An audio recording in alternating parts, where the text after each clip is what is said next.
In 1988, Lionel introduced Rail Scope. They produced this from 1988 until 1990. It was a video camera located in the nose of a diesel locomotive, a GP9, and incorporated the signal of the track into the television set. Now you could purchase the Rail Scope television as well as the caboose. That would be the full package. Now when Lionel introduced this, it utilized a 9-volt battery in the belly of the locomotive, the fuel tanks. However, it would go through batteries like crazy. You could use up a 9-volt battery in about 45 minutes. That was not good. Operators were not very pleased with that. So there's the camera right there in the nose of the locomotive. So Lionel was able to develop an alternate battery kit. This incorporated 6 AA batteries in a battery holder that you would install in a regular boxcar. And that's what it looks like. Now this would provide up to about 3 to 4 hours of operation, as you see here, which was a lot better than 45 minutes, but still it utilized a lot of power. Operators alone couldn't understand why Lionel couldn't develop the use of track power. Well, that's simple. The camera in the Rail Scope locomotive uses DC power. The track power on the train is alternating current, AC. Now people say, well, you can get diodes and rectifiers and change the AC current to DC. That's great, but it needs a fixed voltage.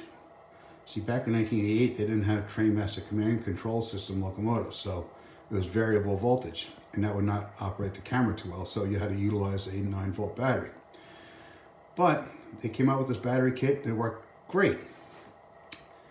But people still wanted more, so Lionel came up with another alternative. There wasn't a battery kit that you purchased from them, but it was 6 C-cell size battery holders that you could purchase from Radio Shack. The part numbers are right down here. Now, this would provide up to about 10 hours of operation, as you see here. Now that's a lot better than 45 minutes.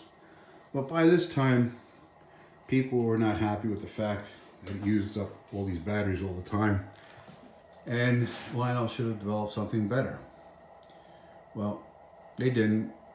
But if you do use this 6-cell C-size battery, it works absolutely great.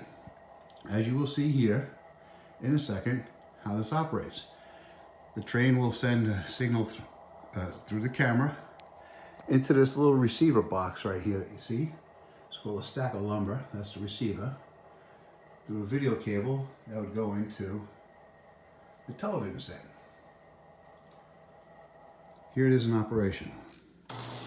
I highly recommend that you go slow with the locomotive for 2 reasons. 1, it looks more realistic. And 2, you will not get a fuzzy screen on your television, because if you go too fast, you get lines and fuzzy screens, and it's not good. But if you go slow, it looks more realistic that way. And you can see things in detail so much better. As you can plainly see here, that's the number 30 water tower.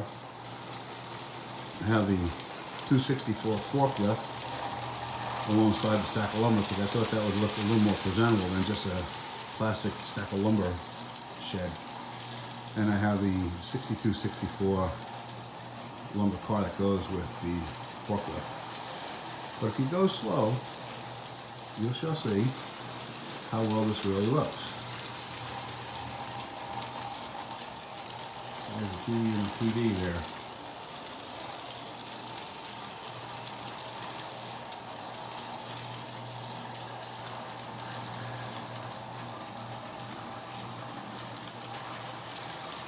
It is black and white. It's a black and white camera, but that's okay. It really has a very clear picture, to say the least, and operates really well. I highly recommend it.